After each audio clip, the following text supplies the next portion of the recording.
All right, ladies and gentlemen, JT Higgins on the AT&T smartphone. He a part of Heritage Thermal Services in Raymond Wayne, and of course they do wonderful stuff here in the East End of East Liverpool, but so does Lou Valino and Cassaday Emmanuel, the first of two video blogs tonight.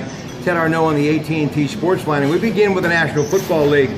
Teddy, tomorrow night, prime time, NFL Network, ESPN, of course, the city of Philadelphia, and a lot of folks basically know who's going where, but what about the possibility, and just some of the things that I was thinking about today, could you see Cleveland possibly trading away that number 12 pick to move up to get the number 2 pick, so they would have number 1 and 2, and with that possibility of the young man from Ohio, meaning Mitch Trubisky, the quarterback out of North Carolina, that could be an opportunity for them to get a 1-2 punch to begin the draft tomorrow night.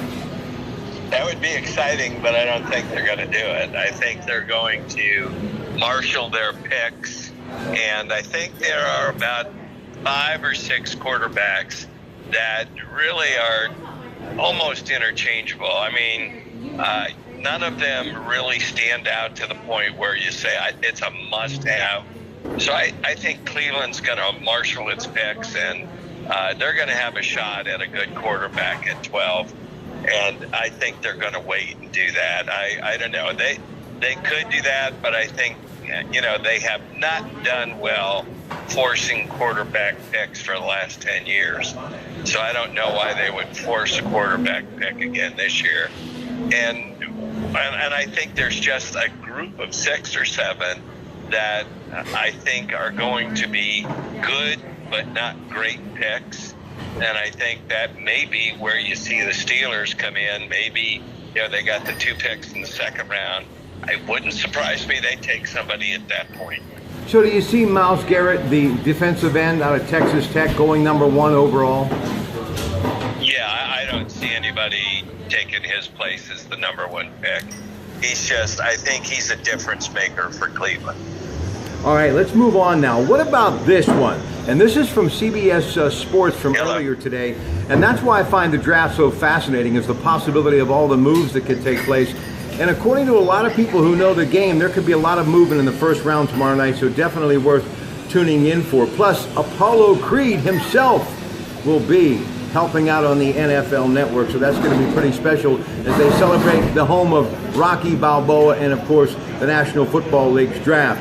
I want to talk about, what about Kirk Cousins of Washington, maybe in that 17th pick, going to San Francisco to get the Redskins the number 2 pick?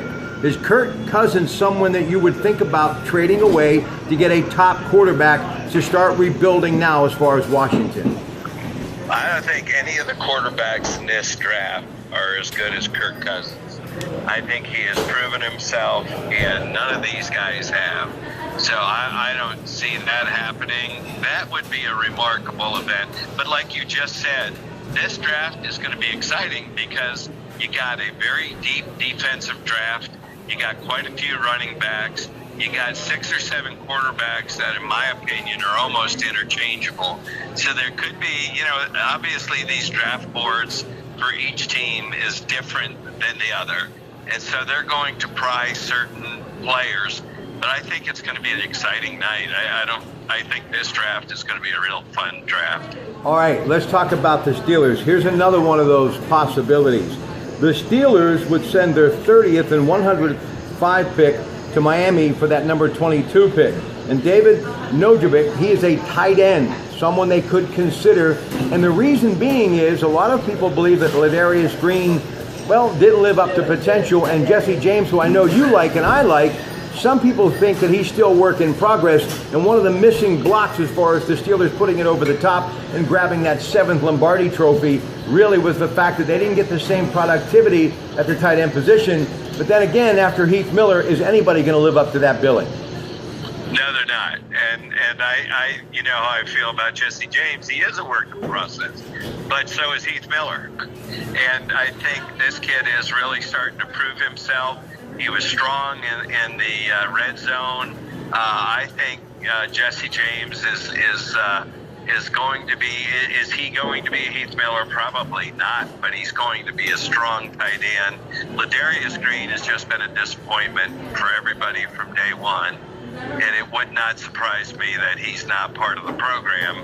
I just don't see the Steelers trading a whole lot because they're in a fill-in mode, and I don't know that a new rookie tight end is going to get them to that next Super Bowl. I think they're going to be looking at players that, one, let's face it, their special teams were about as bad as you can get for a playoff team. They're going to be looking for players that are fill-in players, that are development players, but who can contribute to special teams right away, because they have got to improve special teams. Fully 1/3 of the game, and they were atrocious last year. All right, now let's talk about this. And I know it's going to sound so extreme that you're probably not going to give me any credit for coming up with this, but I believe, and I'm standing up for this, with Martavis Bryant now on the fold. And what does he do? Conditional comeback to the NFL and the Steelers. Yesterday, a 4.27 40. Antonio Brown maybe being dealt away because they have a nice young set of wide receivers along with Martavis Bryant. You still have Bell in the backfield. You still have Ben. And maybe you try to move up to get a quarterback. And I still think of all those quarterbacks out there, and there are some good ones, there's no doubt. DeShone Kizer still has me thinking, he would look good in black and gold, and he's a prototype quarterback. Would you roll the dice on something like that because of really the uncertain future of Ben Roethlisberger? I'll sit down now and wait for your answer if you haven't fainted by now. The answer is no. The answer is double no, because they're shooting, they're in the hunt for a Super Bowl, and you don't take Antonio Brown and exchange him for a quarterback that may or may not play, that may or may not develop. And frankly, I don't see any quarterback in this draft that you would want to even talk about the #1 receiver in the NFL and dealing him away. And I don't think they have the backup wide receivers that you say right now. And I don't know that I would risk the house on Martavis Bryant, recognizing that he's one bad test, one bad anything away from being out of the NFL for good. So no, I mean, I think you take him, you take what you can get out of him, and you do your basic with Antonio Brown and Ben Roethlisberger. You keep the same formula that has gotten you to the playoffs, and you expound on that a little bit. You fill the holes that they need to fill. All right, last thing. Adrian Peterson, now member of the Saints, and breaking just a little while ago, looks like Marshawn Lynch is going back to his childhood home to play for his beloved Oakland Raiders. Well, I think both backs are going to be in systems where they're really not the #1 player, and it'll be interesting to see how Adrian Peterson adjusts to the New Orleans format. Really, Adrian Peterson has never been a 3-down back. He's been a 2-down back. And they're going to have to adjust their game, and I know they can do it, to a 2-down back, and they've already got a good running back, so it's going to be interesting to see what they do with him. And as far as Marshawn Lynch going to Oakland, I mean, that's a marketing move, and I think, does he still have gas in the tank? We'll have to see that.